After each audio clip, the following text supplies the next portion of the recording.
બગદાણાના વિવાદ મામલે કોળી સમાજના લોકો મોટી સંખ્યામાં ભેગા થાય છે અને સિહોરમાં રેલી કાઢવામાં આવે છે। મામલતદાર કચેરીએ કોળી સમાજના આગેવાનો અને વકીલો પહોંચે છે અને મામલતદારને આવેદનપત્ર આપવામાં આવે છે। કોળી સમાજના આગેવાનોની માંગ છે કે જે મુખ્ય આરોપી છે તેની સામે કાર્યવાહી કરવામાં આવે અને એસઆઈટીની રચના થઈ ત્યારબાદ પણ હજી સુધી મુખ્ય આરોપી સામે કોઈ કાર્યવાહી નથી કરવામાં આવી। શું હતો આ સમગ્ર મામલો, વાત કરીશું આ વિડીયોમાં। વૈષ્ણવજન તો તેને કહીએ જે પીડ પરાઈ જાનાને રે। નમસ્કાર, નવજીવન ન્યૂઝમાં આપનું સ્વાગત છે। હું છું જયંત દાફડા। મુંબઈમાં માયાભાઈ આહિરનો જે ડાયરો હતો તેમાં એક વિવાદિત નિવેદન આપવામાં આવ્યું। ત્યારબાદ બગદાણાના નવનીતભાઈએ આ મામલે વાંધો ઉઠાવ્યો અને ત્યારબાદ માયાભાઈ આહિરે માફી માંગી અને તેનો વિડીયો બનાવ્યો હતો અને આ વિડીયો વાયરલ થયા બાદ નવનીતભાઈ ઉપર હુમલો કરવામાં આવ્યો અને આ હુમલા પાછળ નવનીતભાઈ દ્વારા આક્ષેપ લગાવવામાં આવ્યા માયાભાઈ આહિરના પુત્ર જયરાજ આહિર સામે। ત્યારબાદ કોળી સમાજના ધારાસભ્ય અને સાંસદો ગાંધીનગર ખાતે આવ્યા અને મુખ્યમંત્રી સાથે બેઠક કરી અને આ કેસમાં જે મુખ્ય આરોપી છે તેની સામે કાર્યવાહી કરવામાં આવે તે પ્રકારની માંગ કરવામાં આવી। જે દિવસે મુખ્યમંત્રી સાથે કોળી સમાજના ધારાસભ્ય અને સાંસદોએ બેઠક કરી તેના થોડા જ કલાકોમાં આ કેસ માટે એસઆઈટીની રચના કરવામાં આવી।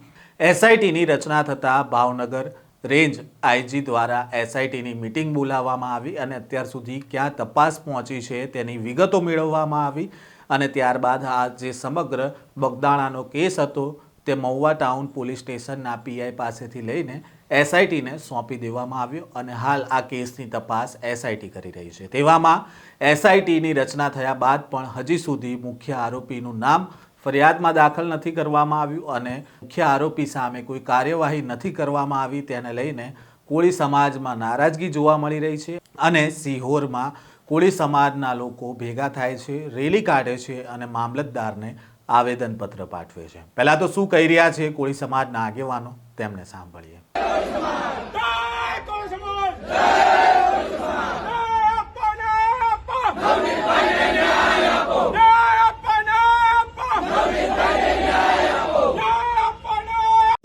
આજે શિહોર મામલતદાર કચેરી ખાતે આજે બહોળી સંખ્યામાં કોળી સમાજના ભાઈઓ બહેનો જયારે આવેદનપત્ર આપવા આવ્યા છીએ, આપણે બગદાણામાં જે નવનીતભાઈ ઉપર એક જે હિંસક જીવલેણ હુમલો કરવામાં આવેલ હતો, આ હુમલાના પગલે જયારે એક સામાન્ય ગુનાની એફઆઈઆર, સામાન્ય મારામારીના ગુનાની જયારે એક એફઆઈઆર થયેલ હતી, એમાં આરોપીઓ વિરુદ્ધ માત્ર અજાણ્યા એવા શખ્સો તરીકે એક એફઆઈઆર નોંધવામાં આવેલ હતી। એમાં કોઈ પણ આરોપીઓ વિરુદ્ધ નામજોગ ફરિયાદ કરવામાં ન આવેલ હતી।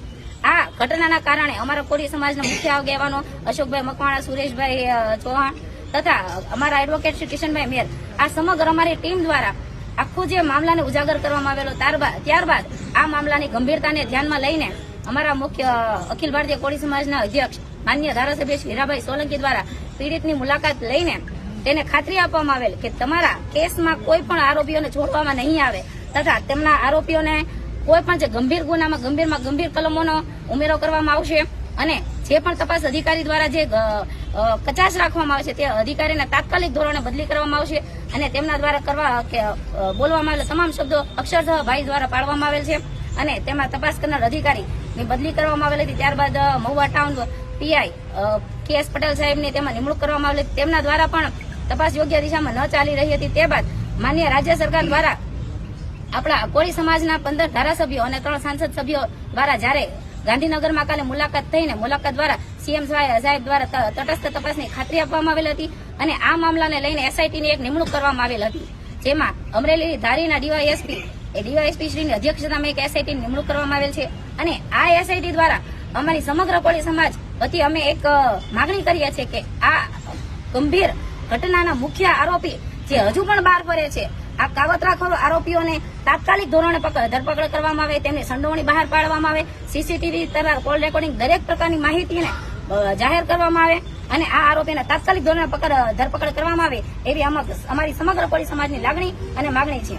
તથા આ ઘટનાને લઈને કાલે અમારા ભાવનગરના તાલુકા તથા શહેરના તમામ વકીલો દ્વારા અમારા નવનીતભાઈની મુલાકાત કરવામાં આવેલી હતી અને આ મુલાકાતના અનુસંધાને અમારા વકીલો દ્વારા 6 સભ્યોની એક ટીમની નિમણૂક કરવામાં આવેલી હતી આ ટીમની નિમણૂક દ્વારા અમે વકીલો પણ આજે SIT ની જે ટીમ છે તેની સાથે સંકલનમાં રહીને તપાસમાં ક્યાંય પણ કોઈ કચાશ ન રહી જાય તે માટેની અમે ખાતરી કરીએ છીએ અને મુખ્ય આરોપીઓને તાત્કાલિક ધોરણે પકડીને એને સજા કરવામાં આવે તેવી અમારી તૈયારી રહેશે.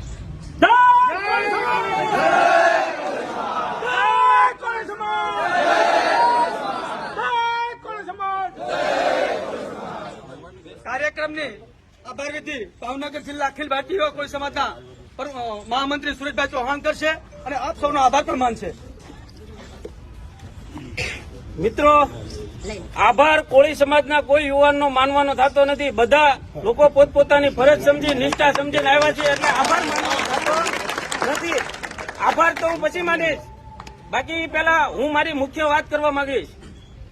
જે મહુવામાં જે ઘટના બની છે અને આપણા જે કોળી સમાજના આગેવાનને જે મોર મારવામાં આવ્યો છે તેની અવળા માર્ગે જે ગેરમાર્ગે તમને કહું જે તપાસ ન કરી અને આરોપીને સાવરવાનો પ્રયત્ન કરનાર બગદાણાના PSI ને તાત્કાલિક ધોરણે ડિસમિસ કરવામાં આવે એવી અમારા શિહોર શહેર અને તાલુકાની માંગણી છે. તેમજ અમારા આખા સમાજને રોડે સડેના DSP રીમાબા ઝાલા જેને પણ તમને કહું તટસ્થ તપાસ નથી કરી અને કેસને ક્યાંક ને ક્યાંક અવળા માર્ગે લઈ ગયા છે તેની પણ બદલીને અમારે એનું પણ ફરજ મૂક અમારે ડિસમિસ કરવાની અમારી માંગણી છે. અમારે સૌની માંગણી છે. આજે અહીંયા જે મોટી સંખ્યામાં જે સોશિયલ મીડિયાના માધ્યમથી જે લોકો ઉપસ્થિત થયા છે એ સૌ મિત્રોનો હું આભાર માનું છું. સાથે સાથે જે પત્રકાર મિત્રો, જે ન્યૂઝ આવૃત્તિના તંત્રી રિપોર્ટર મિત્રો જે અહીંયા ઉપસ્થિત હતા એમનો પણ હું આભાર માનું છું.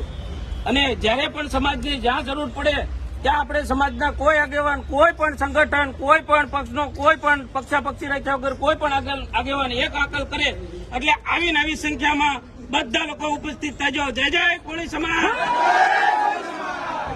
કોળી સમાજના આગેવાનો સિહોરમાં મોટી સંખ્યામાં ભેગા થાય છે, રેલી કાઢવામાં આવે છે અને મામલતદારને આવેદનપત્ર પાઠવવામાં આવે છે. આ દરમિયાન કોળી સમાજના લોકોએ કહ્યું હતું કે SITની રચના થઈ પરંતુ હજી સુધી જે મુખ્ય આરોપી છે તેની સામે કોઈ કાર્યવાહી નથી કરવામાં આવી અને આ રેલી એટલા માટે જ કાઢવામાં આવી છે કે મુખ્ય આરોપી સામે પોલીસ દ્વારા કાર્યવાહી કરવામાં આવે. આમ જે બગદાણાનો કેસ છે તે મામલે કોળી સમાજમાં ભારે નારાજગી જોવા મળી રહી છે અને જે મુખ્ય આરોપી છે તેની સામે કાયદેસરના પગલાં લેવામાં આવે તે પ્રકારની માંગણી કરવામાં આવી રહી છે. આ પ્રકારના સમાચાર અહેવાલ સાથે ફરી મળીશું. નવજીવન ન્યૂઝ સાથે જોડાયેલા રહેજો.